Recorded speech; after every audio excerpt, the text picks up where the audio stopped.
Hello viewers, welcome back to my channel. ఇంట్లోనే ఉగ్గు preparation చూపిస్తాను రండి ఈజీగా.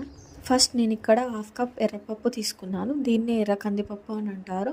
నార్మల్గా కందిపప్పు తీసుకుంటే అది తొందరగా డైజెస్ట్ కాదు. సో ఎర్ర కందిపప్పు తీసుకున్నాను. అండ్ పెసరపప్పు half cup and 2 cups of rice తీసుకున్నాను. అంటే ఈ పప్పులకు 3 ఇంతలు రైస్. మనం సాలెడ్ స్టార్ట్ చేసేటప్పుడు అంటే 6 monthsకి స్టార్ట్ చేస్తాం కదా, ఓన్లీ 2 పప్పులు సరిపోతాయి.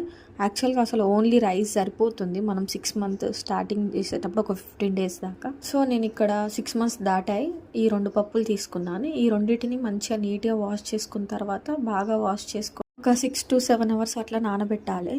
మనం నార్మల్గా ఏదైనా దోశలు చేసుకున్నా మనం బియ్యం రైస్ నానబెడతాం కదా, నానబెడితే మనకు డైజెస్ట్ అనేది ఈజీగా అవుతుంది. సో అందుకోసం అనేది మనం నానబెడతాం అనమాట. ఇప్పుడు చిన్నపిల్లలకు చేస్తున్నాం కాబట్టి ముందుగా నానబెట్టేయాలి.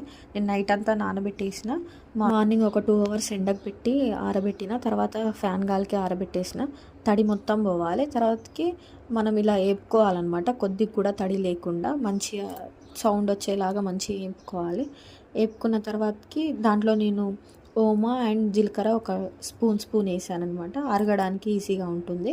తర్వాతకి వాటిని మంచిగా గ్రైండ్ చేసుకొని మనం జల్లెడ పట్టేసేయాలి. మెత్తగా రావాలి అనమాట. చిన్నపిల్లలకు పెడుతున్నాం కాబట్టి గరుకుగా కాకుండా మంచిగా మెత్తగా నానబెట్టేసేయాలి.